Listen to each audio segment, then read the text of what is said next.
সিন্ধু জলসন্ধি কি আৰু ভাৰতৰ দ্বাৰা এই সন্ধিৰ ভংগই পাকিস্তানলৈ কেনেকুৱা ধৰণৰ বিপদ নমাই আনিব পাৰে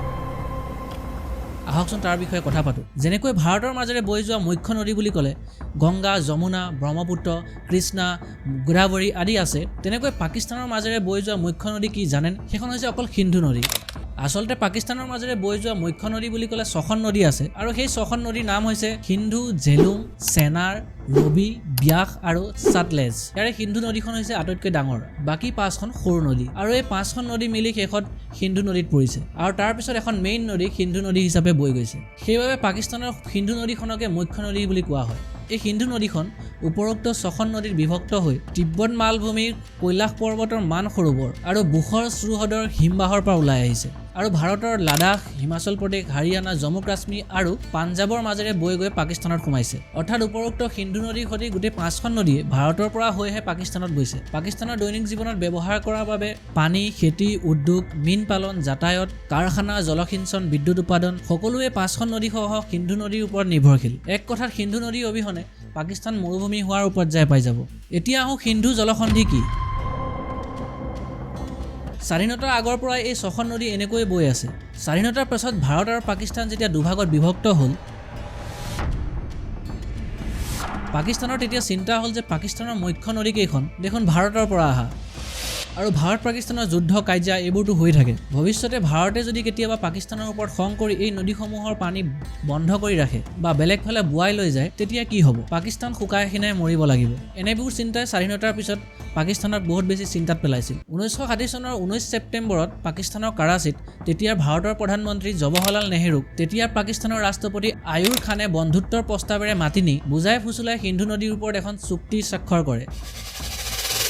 আৰু এই চুক্তিখন বিশ্ব বেংকৰ তত্ত্বাৱধান আৰু বুজাবুজিত কৰা হয় আৰু এই চুক্তিখনেই হৈছে পাকিস্তান আৰু ভাৰতৰ মাজত কৰা সিন্ধু জলসন্ধি চুক্তি বা ইণ্ডাছ ৱাটাৰ ট্ৰিটি এই চুক্তিখনৰ মতে পূৰ্বৰ তিনিখন নদী ৰবি ব্যাস আৰু সাতলেজৰ ওপৰত ভাৰতৰ নিয়ন্ত্ৰণ থাকিব তাৰ পৰিৱৰ্তে পশ্চিমৰ তিনিখন নদী সিন্ধু ঝেলুন আৰু চেনাবৰ ওপৰত পাকিস্তানৰ নিয়ন্ত্ৰণ থাকিব লগতে ভাৰতৰ মাজেৰে বৈ যোৱা সিন্ধু নদীৰ মাত্ৰ 30% পানীহে ভাৰতে ব্যৱহাৰ কৰিব পাৰিব লগতে ভাৰতৰ মাজেৰে বৈ যোৱা সিন্ধু নদীৰ মাত্ৰ 30% পানীহে সীমিত পৰিমাণৰ জলসিঞ্চনৰ বাবে আৰু অসীমিত পৰিমাণৰ বিদ্যুৎ উৎপাদন যাতায়াত মীন পালন আদিত ব্যৱহাৰ কৰিব পাৰিব যেহেতু এইখিনি কামত পানী ধৰি ৰখা নহয় সেইবাবে অসীমিত ৰূপত এই পানীখিনি ব্যৱহাৰ কৰিব পাৰিব সিন্ধু নদী বাকি 70% পানী ভাৰতে ব্যৱহাৰ কৰিব নোৱাৰিব আৰু পাকিস্তানলৈ সম্পূৰ্ণভাৱে পানীখিনি এৰি দিব লাগিব যাতে পাকিস্তানৰ জনজীৱনত কোনো ধৰণৰ অসুবিধা নহয় আজি 65 বছৰে ভাৰতে এই সিন্ধু জলসন্ধিক সন্মান কৰি চলি আহিছে এই 65 বছৰত ভাৰত আৰু পাকিস্তানৰ মাজত 1965 চনত 1971 চনত আৰু 1999 চনত তিনিখনকৈ যুদ্ধ হয়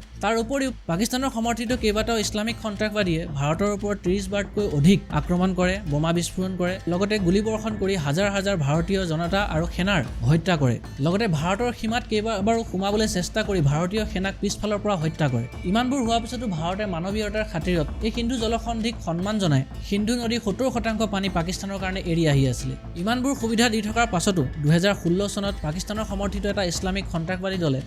ভাৰতীয় সেনাৰ জম্মু কাশ্মীৰ ছাউনীত আক্ৰমণ কৰি 19 জন ভাৰতীয় সেনাক হত্যা কৰাৰ পিছত ভাৰতীয় প্ৰধানমন্ত্ৰী নৰেন্দ্ৰ মোদীয়ে পাকিস্তানক সকিয়নি দিছিল যে তেজ আৰু পানী একেলগে বব নোৱাৰে ভাৰতীয় তেজ বলে শত্ৰুৰ দেশলৈ এই পানী বৈ যোৱা বন্ধ কৰা হ'ব এই পানীৰ দিশ সলনি কৰি ভাৰতীয় জম্মু কাশ্মীৰ পাঞ্জাব হাৰিয়ানাৰ কৃষকক ব্যৱহাৰ কৰিবলৈ দিয়া হ'ব তাৰ পাছতো পাকিস্তান সিধা নহল আকৌ 14 ফেব্ৰুৱাৰী 2019 চনত জম্মুৰ পুলৱামাত পাকিস্তানৰ সমৰ্থিত এটা সন্ত্ৰাসবাদী দলে ভাৰতৰ CRPF সৈনিকৰ ওপৰত আক্ৰমণ কৰে আৰু 40 জন CRPFৰ জীৱন লয় সেইবাৰো কেন্দ্ৰীয় জলসম্পদ মন্ত্ৰী নীতিন গাডকাৰীয়ে পাকিস্তানক সকিয়নি দিয়ে যে যদি পাকিস্তান সিধা নহয় তেনেহলে ভাৰতে পাকিস্তানক শিক্ষা দিবলৈ এই সিন্ধু নদীৰ পানী বন্ধ কৰি দিয়াৰ ব্যৱস্থা লয়